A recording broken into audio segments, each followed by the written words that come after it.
Médiaté décline toute responsabilité quant aux propos tenus dans cette émission.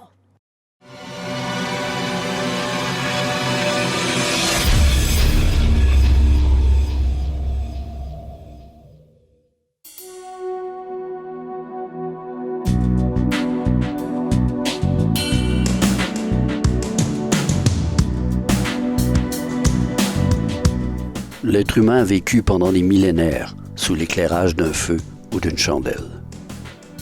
L'électricité était un mot qui n'existait pas. L'énergie était tout autour, mais personne ne la voyait. Elle rôdait dans notre atmosphère, mais personne n'avait l'idée que le phénomène de l'électrification aurait pu changer le monde à ce point.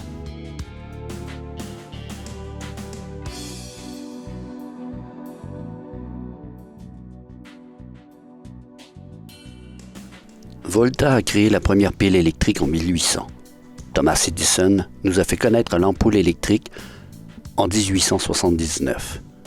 Bien que Benjamin Franklin eût fait la rencontre plus tôt en 1752, ce n'est qu'au 19e siècle que l'électricité a pris son envol.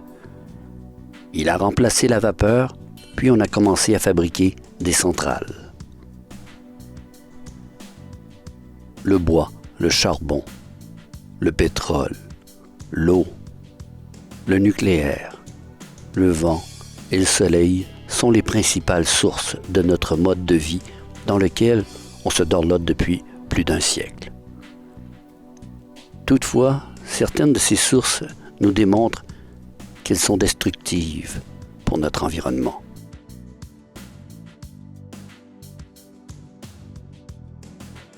Le plus triste, ce sont les facteurs les plus polluants qui fournissent le meilleur rendement.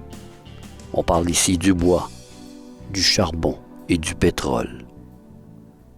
Et la palme du plus propre revient au plus destructeur.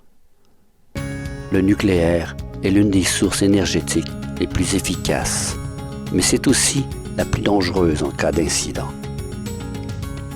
Bien qu'elle ne soit pas tellement polluante, chaque usine peut dégager une puissante radiation qui serait en mesure d'anéantir tous les humains qu'elle alimente.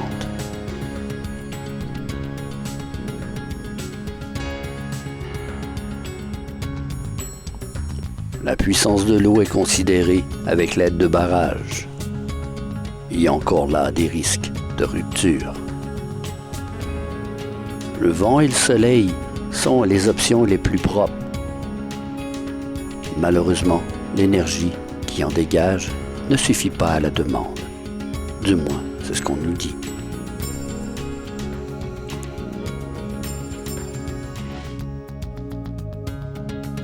Reconnu comme l'un des ingénieurs les plus créatifs de la fin du 19e siècle et du début du 20e siècle, Nikola Tesla avait un rêve.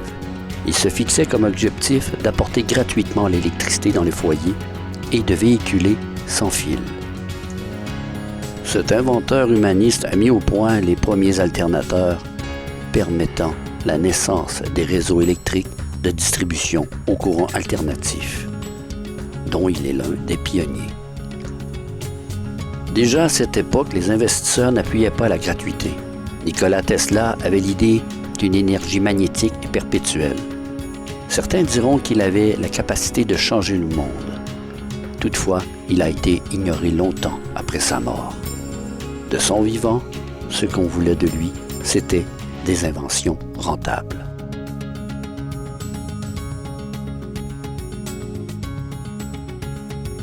Nikola Tesla est décédé en 1943. La question qu'on doit se poser à cet instant, c'est y a-t-il d'autres inventeurs qui ont été muselés faute de moyens? Est-ce qu'il existe des technologies capables de remplacer l'énergie fossile? Les voitures électriques ont fait leur apparition, mais les gens ne sont pas encore convaincus que ce soit la bonne solution. Les voitures à air comprimé progressent, mais à cause du coût de carburant, qui est en fait presque rien, elles ne verront peut-être jamais le jour. Les voitures à hydrogène sont sous la loupe.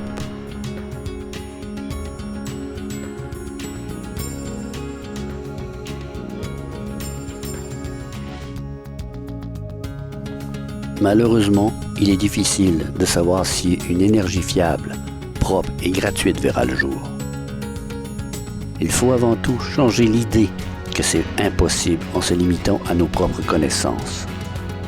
Toutes les inventions n'ont pas été apprises, elles ont été créées.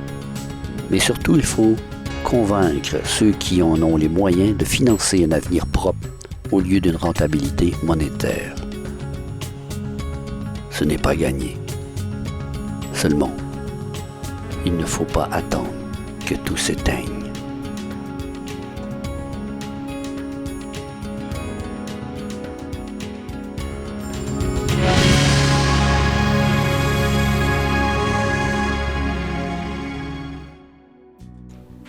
Pendant des millénaires, l'humanité a vécu sans électricité.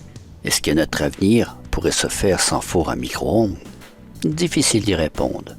Chose certaine, on ne pourra jamais avoir de futur sans se nourrir.